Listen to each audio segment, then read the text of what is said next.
On ouvre cette édition avec le énième report du congrès de l'Union nationale. Une partie des acteurs du parti ne souhaite pas d'une élection transparente pour désigner les instances du parti. Et puis la CNSS accuse implicitement le trésor public gabonais de complicité de fraude, à suivre dans un instant. Et si après avoir aidé Facebook, les experts de l'ARCEP sanctionnaient Satcom, c'est la question à laquelle nous tenterons de répondre dans cette édition d'information.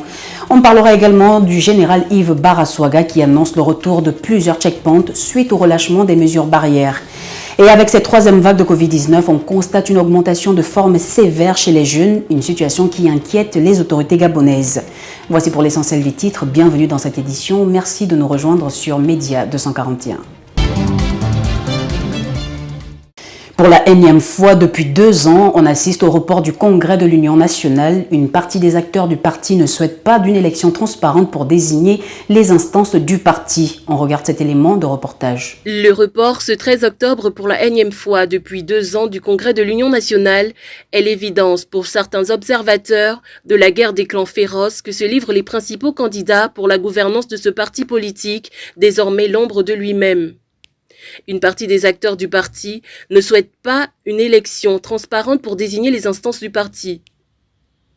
Les invectives répétées entre l'ancienne ministre de l'Éducation nationale et ancienne membre du parti au pouvoir, Paulette Missambo, et Paul-Marie Gondjou, avaient fini par convaincre de l'incapacité pour l'Union nationale à organiser une campagne saine et une élection transparente pour désigner sa gouvernance. Président du parti depuis 10 ans, Zakari Miboto, et ancien noble du parti au pouvoir, est régulièrement accusé de vouloir faire du parti d'André Baobam une affaire de famille. Paul-Marie, accusé de pratiques frauduleuses dans le cadre de cette campagne, et son gendre. Selon notre confrère GabonReview.com, des sources proches de ce parti font état que l'état d'avancement des travaux en commission préparatoire du congrès ne permettrait pas que cette réunion puisse se tenir comme prévu. Plus loin, on apprend que les membres de l'Union nationale seraient frileux à l'idée d'organiser une élection transparente et démocratique pour le renouvellement de leurs instances. Un comble pour un parti d'opposition si les faits ne se déroulaient pas au Gabon. D'ailleurs, le silence des forts en thème de ce parti, notamment l'énarque Jean-Gaspard Ntoutoumai, en dit long sur le malaise dans les rangs de l'Union nationale qui semble payer le prix fort de sa compromission dans la désignation controversée de Jean Ping en qualité de candidat unique de l'opposition au mépris des autres acteurs plus légitimes de l'opposition. Un mode de désignation discret qui serait d'ailleurs en discussion. Loin de l'élection transparente à laquelle s'attendaient les observateurs, certains cadres penchent plutôt pour la désignation en catimini, loin des caméras de ceux qui vont emmener le parti à la présidentielle de 2023. Un remake de 2016 où le candidat unique de l'opposition avait été désigné dans le confort et dans la discrétion d'une villa de la Sablière à la manette d'un certain Zakari Miboto.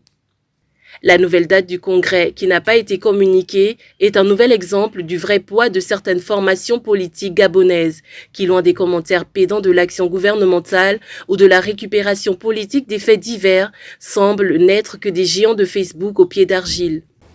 Dans un communiqué de l'Union publié le 13 octobre dernier, Patrick Ossi-Okori, le directeur général de la Caisse nationale de sécurité sociale, a demandé aux opérateurs économiques, y compris le Trésor public, qu'avant toute transaction, d'exiger la présentation d'une attestation de soumission pour éviter les fraudes. Compte rendu avec Sabrina Messi. Dans un communiqué surréaliste publié le 13 octobre 2021 dans le journal L'Union, Patrick Ossi-Okori, le directeur général de la Caisse nationale de sécurité sociale, a demandé aux opérateurs économiques, y compris le Trésor public, d'exiger avant toute transaction la présentation d'une attestation de soumission. La Caisse nationale de sécurité sociale invite tout opérateur économique ou établissement financier, y compris le Trésor public, avant passation de marché de paiement ou accord de crédit, d'exiger la présentation d'une attestation de soumission, peut-on lire dans ce communiqué. Si le communiqué sonne comme un aveu de la faiblesse des services de recouvrement de la CNSS, l'utilité de l'interpellation faite au Trésor public, un organisme d'État, interroge. Surtout que le communiqué se termine sur un avertissement qui ne souffre d'aucune mauvaise interprétation. À défaut, vous vous rendez moralement coupable d'incitation à la fraude sociale.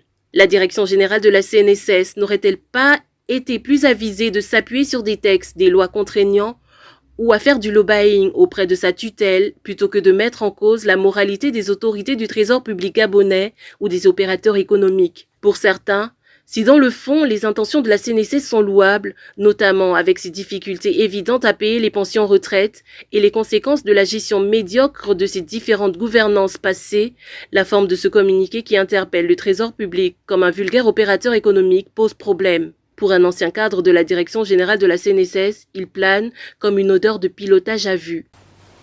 Et si après avoir aidé Facebook, les experts de l'ARCEP sanctionnaient Satcom? C'est la question posée par certains observateurs qui n'arrivent pas à comprendre l'humilité dont jouit la société Satcom. La société a déjà reçu plusieurs plaintes du groupe Canal+ auprès des autorités gabonaises pour la diffusion pirate de certains de leurs programmes.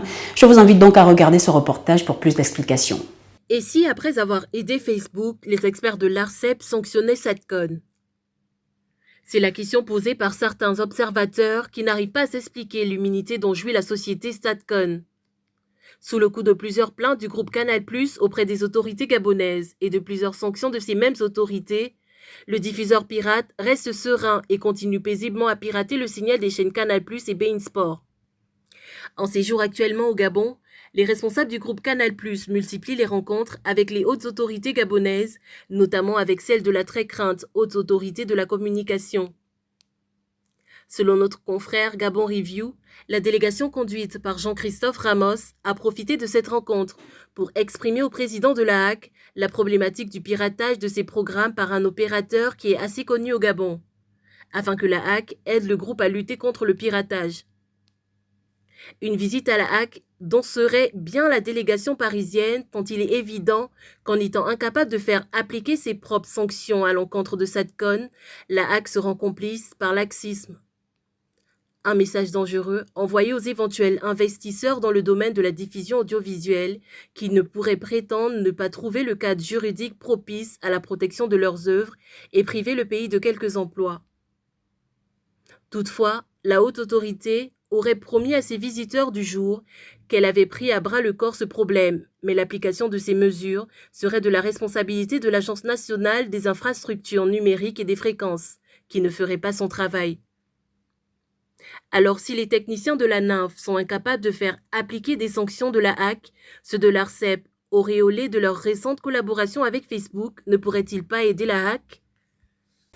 Face au relâchement des mesures barrières par les populations et l'assouplissement des contrôles aux différents checkpoints, le général de brigade Yves Baraswaga, commandant en chef de la gendarmerie nationale, a annoncé le retour de checkpoints afin de contribuer à ramener l'ordre avant et pendant les heures de couvre-feu. On regarde. Face au relâchement observé des mesures barrières par les populations et l'assouplissement des contrôles aux différents checkpoints, le général de brigade Yves Baraswaga, commandant en chef de la gendarmerie nationale, a annoncé le durcissement de l'opération Hippocrate, traduit par le retour de plusieurs checkpoints supprimés. Cette opération vise à redynamiser les barrages routiers et accentuer les contrôles et les patrouilles des 18 heures, rapporte le site 241daily.com. En effet, les agents en faction auront pour mission dans les prochaines semaines de veiller au respect de nombre des passagers au bord des véhicules, mais aussi au port obligatoire du masque pour tout usager de la route à partir de 18 heures. Les checkpoints qui avaient été supprimés pour alléger les mesures restrictives seront aussi rétablis. Le général Yves Baraswaga a donc invité les éléments sous son commandement à faire le travail avec professionnalisme et d'agir avec fermeté et courtoisie. Cette mesure devrait contribuer à ramener de l'ordre avant et pendant les heures de couvre-feu. Il n'est pas rare en effet de voir plusieurs automobilistes sillonner les artères du Grand Libreville, foulant aux pieds les mesures édictées par les hautes autorités dans le cadre de la lutte contre cette pandémie. Plusieurs d'entre eux font un déni de la situation actuelle dans laquelle est plongé le pays et partout dans le monde. Des comportements aux antipodes des réalités sanitaires et sociales. Au Gabon, face à la troisième vague de Covid-19, le variant Delta ne cesse de faire accroître de façon exponentielle le nombre de cas graves dans le pays. Selon le constat du COPIL, les jeunes sont de plus en plus victimes de formes graves de cette pandémie. On regarde ce reportage. La troisième vague de Covid-19 au Gabon et son lot de variants parmi lesquels le variant Delta ne cesse de faire accroître de façon exponentielle le nombre de cas graves de la pandémie dans le pays. Contrairement aux deux précédentes vagues, les jeunes sont de plus en plus victimes de formes graves de la pandémie. Toute chose qui devrait interpeller sur la nécessité du respect des gestes barrières et de la vaccination. Ce constat alarmant a été fait le 13 octobre dernier au cours d'un atelier de formation sur les nouvelles données de la pandémie dans notre pays. La rencontre qui a réuni le comité de pilotage du plan de veille et de riposte a été présidée par le coordinateur général de cette organisation, le professeur Romain Choua.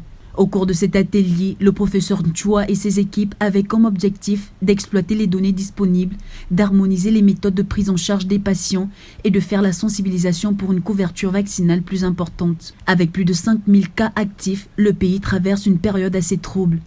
Bien que le nombre de guérisons peut laisser présager des éclaircies à l'horizon, la timide campagne de vaccination laisse quant à elle dubitatif. Et c'est la fin de cette édition. Merci de l'avoir suivi. Je vous souhaite de passer un excellent week-end et surtout de penser à sensibiliser vos proches sur les cancers féminins en respectant bien sûr les gestes barrières.